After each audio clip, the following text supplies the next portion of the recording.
그래서 지평이 단순히 하늘과 땅을 가르는 경계가 아니라 시간과 기억이 섞여서 흐르는 층처럼 보이기 시작해요. 이장하 작가의 지평에서 작품들을 보면 지평이 선이라기보다 화면 전체에 넓게 퍼져 있는 폭처럼 느껴집니다. 상단에는 연한 흰색에서 담청으로 이어지는 넓은 띠가 길게 깔려 있는데 보통의 배경으로 보이지 않습니다. 숨을 한번 고르게 만드는 여백이기도 하고 시선을 멀리 열어주는 문 같은 역할을 합니다. 그래서 지평이 단순히 하늘과 땅을 가르는 경계가 아니라 시간과 기억이 섞여서 흐르는 층처럼 보이기 시작해요. 시선을 아래로 내리면 땅은 단단한 바닥으로 고정돼 있지 않습니다. 청색, 청록, 남색이 두껍게 겹쳐지고 그 사이로 황토나 연두 같은 색이 스며들고요. 표면도 매끈하게 칠했다기보다는 물감이 스며들고 굳어버린 흔적이 많이 보입니다.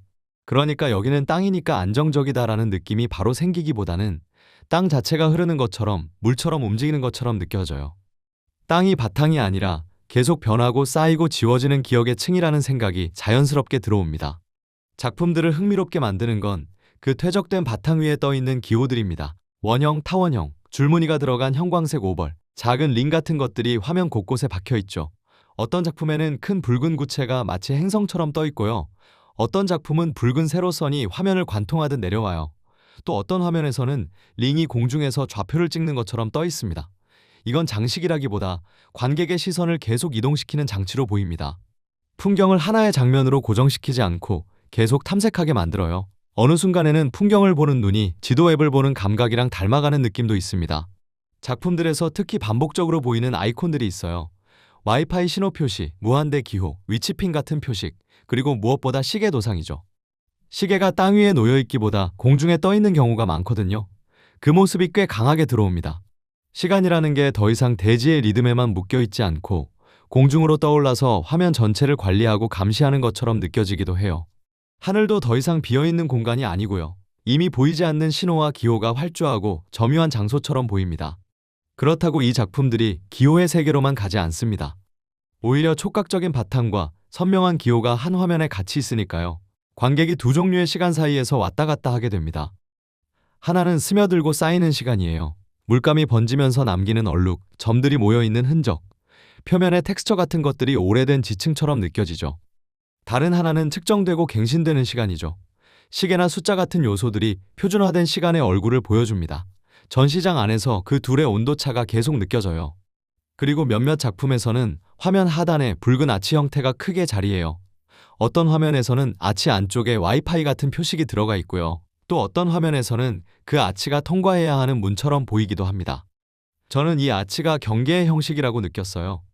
지평이 경계라면 아치는 그 경계를 통과하는 방법처럼 등장하는 거죠. 그런데 재미있는 건 문이 열려있는 느낌이 있어도 문 너머는 여기다 하고 목적지를 딱 정해주진 않습니다. 통과는 가능해 보이는데 도착은 확실하지 않아요. 이 불확실함이 이번 전시의 현대성하고 맞닿아 있다고 봅니다. 현대인의 삶이 정착의 서사라기보다는 이동의 감각에 가깝잖아요. 이동은 늘 목적지를 또렷하게 말해주지 않기도 하고요. 비평문에 작가는 작품을 풍경보다 풍광이 맞다고 했답니다. 풍경은 대개 한 장면으로 고정되기 쉬운데요.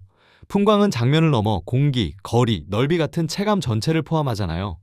이장하 작가의 화면은 특정 장소를 정확히 보여주면서 여기가 어디다를 말하기보다 여러 장소가 겹쳐진 감각을 넓이로 펼쳐 보이는 쪽에 가깝습니다. 작품을 보고 있으면 어떤 순간엔 바다 같고 어떤 순간엔 들판 같고 또 어떤 순간엔 황야처럼 보이기도 해요. 한 장면이 확정되지 않은 채로 계속 바뀌는 거죠. 여행에서 기억에 남는 게 사진 한 장의 정확한 구도라기보다 이동 중에 겹쳐진 공기와 빛의 변화, 예상 밖의 넓이의 충격인 것처럼요. 이 작업은 우리가 가지고 있는 작품을 보는 재현의 습관도 살짝 흔들고 있습니다. 우리는 작품을 보면 땅을 찾고 길을 찾고 하늘을 찾으려고 하잖아요. 그런데 이장하의 바탕은 이것은 무엇이다 라고 단번에 확정하기 어렵게 만들고요. 대신 무엇이든 될 수 있는 상태로 남겨둡니다. 그래서 화면은 의미의 종착점이 아니라 의미가 시작되는 자리처럼 작동합니다. 떠있는 기호들도 마찬가지예요. 뭔가를 지시하는 것 같다가도 그 지시가 살짝 실패하면서 관객의 해석이 미끄러지게 만들어요. 저는 그 미끄러짐 덕분에 풍광이 더 넓어진다고 느꼈습니다. 이 전시의 강점은 물질의 야생성과 기호의 인공성이 한 화면 안에서 균형을 만든다는 데 있습니다. 바탕은 거칠고 예측하기 어렵고요. 기호는 선명하고 또렷해요. 그런데 둘이 서로를 덮어버리지 않습니다. 질서가 무질서를 완전히 지배하지도 않고 무질서가 질서를 삼켜버리지도 않아요. 그 사이에서 생성과 소멸이 반복되죠.